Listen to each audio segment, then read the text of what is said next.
Yo, what's up, guys? Welcome to the Brief Dive podcast. Hope you guys are doing well. Joining me today is a first-generation graduate of Virginia Tech. His parents migrated from Ghana and now is currently working in IT as a business analyst. Introducing Senya.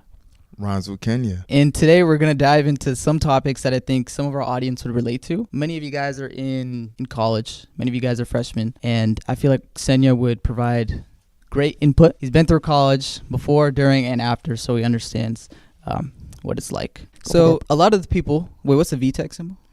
So if you throw up VT like this, you'll be seeing your VT. So you want to throw up TV. Oh, I mean, I don't go to that school because I don't rep that. That's not me. Oh, then you the That's ops. the other side. That's tough. Okay. Nah, that's not me. You know what? That's why you're back there. Yeah, stay back there, sir. A lot of people watching. Some of them are freshmen. Okay, I remember that. What is one thing you wish you did differently freshman year? Freshman year. You know, my freshman year was actually quite different than most people's freshman year. I was in community college around the area which I grew up in, and I remember coming out of high school, I didn't really have prospects. This was really my last chance at everything, to be honest. I had no prospects, barely had any friends, was quite depressed. I know I didn't want to make it depressing, but hey, it's depressing now. So be real, yeah.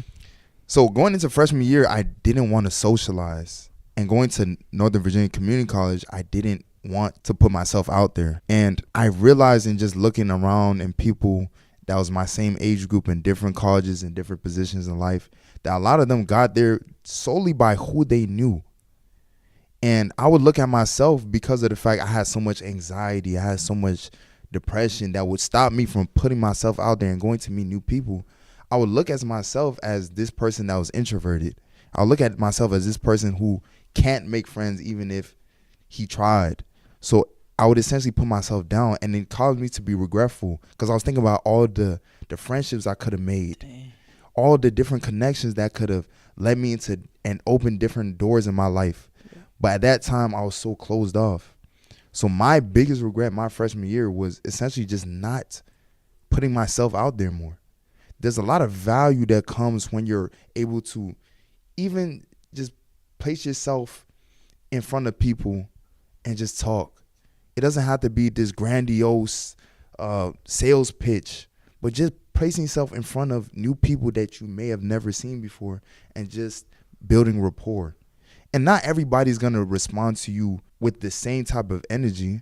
There may be some negative reactions. There may be some different people that respond to it differently. But the act of just putting yourself out there builds a muscle. And that muscle is your social muscle. And at that point, I had no gains. My social gains was zero. I was skinny. But I realized through practice and through actually facing my fears and meeting those people and making a proactive effort to go out and meet new people, over that I was able to build a network. That's what allowed me to get to where I am now. It was really that network of people. What was the catalyst that made you have this point of view? The catalyst was when I left community college and I really got thrust into a huge group of people. And I started to realize, like, I'm in a different environment. I don't know anybody. I need to start putting myself out there. And the main thing that was able to help me put myself out there is finding something that rhymed with my name. So my name is Senya, rhymes with Kenya.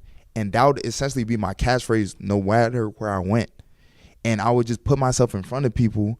I would say that. And they were like, oh, wow. Because Senya is not a common name at all. You don't know one Senya in your life. Let's keep it aside. I'm the only one. I don't. So I would use that, and then I realized I actually wasn't an introvert. As much as I thought I was in high school and the early years of college, I realized it was just me defeating myself and putting myself down. So you told yourself that you were an introvert. I told myself it was a lie. You gave yourself a label that wasn't you. Exactly. Okay. So when I started to do it more, when I started to put myself in front of people more, I realized, yo, this is actually fun. And this is very rewarding because now I can connect with people. Now I can get different perspectives on life. Now I can see how my worldview was limited just on my own perspective. But now I have all these people around me and I hear their life story and it's inspiring. So if you are somebody riddled with social anxiety, I understand. I think it really is an act of courage and a step of faith, just going out and putting yourself in front of people. But it's well worth it. Trust me, it's well worth it. Back when you're saying, like, when you first get to college, right? There's a bunch of cliques. People already know their people. And especially you coming fresh out of community college, right? People already know each other. Like, not only just cliques, but there's groups, hard groups that people just grown up with each other for a good 2 years, a solid 2 years. That's facts. To build that social muscle. How can people build that social muscle right when they're like getting into like meeting the cliques? How can they get into the cliques when the cliques are already solidified, if that's what I'm trying to say? That's a very, very, very, very good question. Especially because when I transferred into a four-year university, shout out to all my Hokies, I realized I was at a disadvantage because 2 years is a long time. You can meet your wife in 2 years. You could. You can meet your lifelong buddies in those 2 years. So essentially, you're coming to a place where people already have their people and you're the outsider. But again, I realized that a lot of these cliques, or from the outside looking in, they look to be cliques. But a lot of them, if you're able to put yourself out there, you will realize that they're very welcoming to people coming in to make people feel at home. You know, it's funny. One of the first clubs I joined when I transferred into Virginia Tech was Filipino American Student Association. Did not see that coming. You did not, right? No. And you would think me as a black male would not fit in, and they probably would deny me because they probably had their own cliques amongst themselves. Mm-hmm.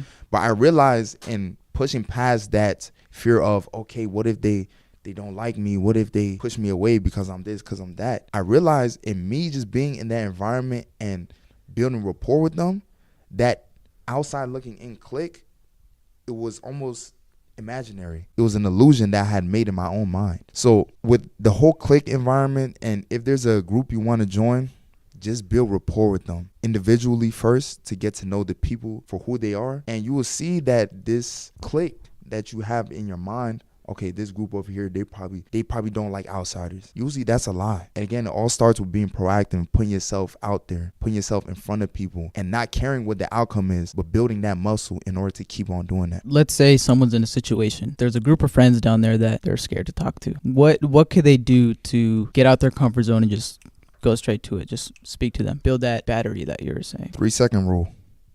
The 3-second rule. It's okay to be anxious. It's a normal part of life, especially when you're going to do something you've never done. But you got to understand it's not going to kill you. With anxiety, we evolved from, having to scavenge for our food and hunt for our food. And we'd have anxieties about, okay, where are we getting our next meal? Or is this lion going to kill me? And you going to talk to a group of people, you're not going to die. And I know that sounds like duh, but really think about the fact that you're not going to die, regardless of the outcome. If you go out, they say, yo, we don't want to talk to you. Okay, it is what it is. And then you go up and they do want to talk to you and they engage with you and they see, okay, this is actually a cool person. You just gained so much. It's really having a 3-second rule. You have to make this commitment to yourself that, I see a group of people that may look cool, I can maybe vibe with, I'm gonna just go. And when I go there, usually I like to ask people, once I build rapport, once I got their name, I like to ask people, what's the tip of the day? And I ask people this because it puts them in a position in which they can give me advice. And who doesn't like being the big bro, being the uncle figure? That's nice. Yeah, that's pretty smart. It's validating them. It's showing them that, your input matters and your input is impactful for me. And when people feel value like that, they're more likely to open up to you. They're more likely to invite you in because they feel valued.